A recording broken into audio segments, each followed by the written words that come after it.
What's up, gamers? This is your boy Dale Jackson06, and I'm no conspiracy theorist. That said, there's one shadow organization operating in plain sight that I feel it's my job, nay, my responsibility to bring forth today and expose the true nature of their corrupt practices. I'm talking, of course, about Big Cereal.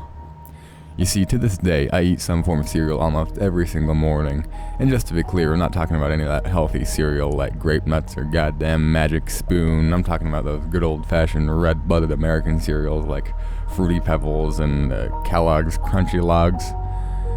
On a side note, if you want to eat the junk food, just eat the junk food. Like, in moderation, you know, it's not going to kill you.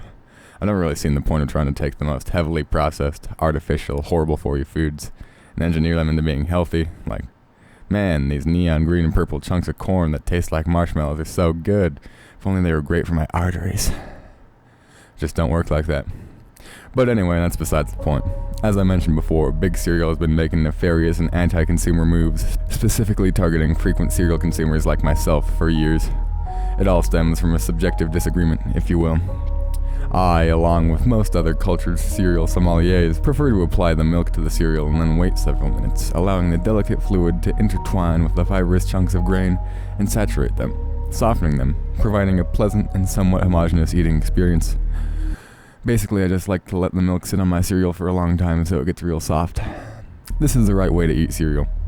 So imagine my surprise when I began to notice over the years that my cereal was taking longer and longer to soak, and sometimes, no matter what I tried or how long I submerged my little corn or wheat nuggets in their sweet amniotic soup, they still held that stubborn, steadfast crunch.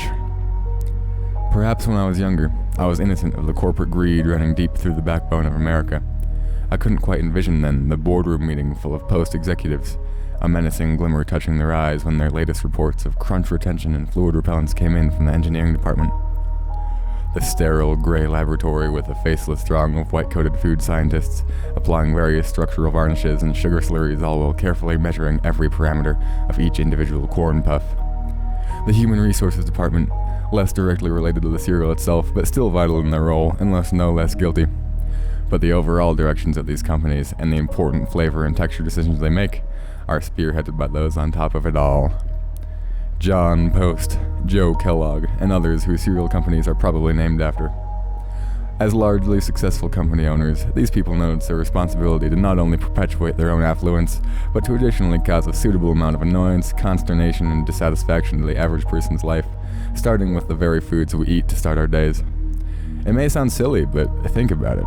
Everyone knows that cereal's better when it's been left to soak for some time, so the only possible outcome to continually making the cereal moistening process so much more difficult and time-consuming is overall demoralization.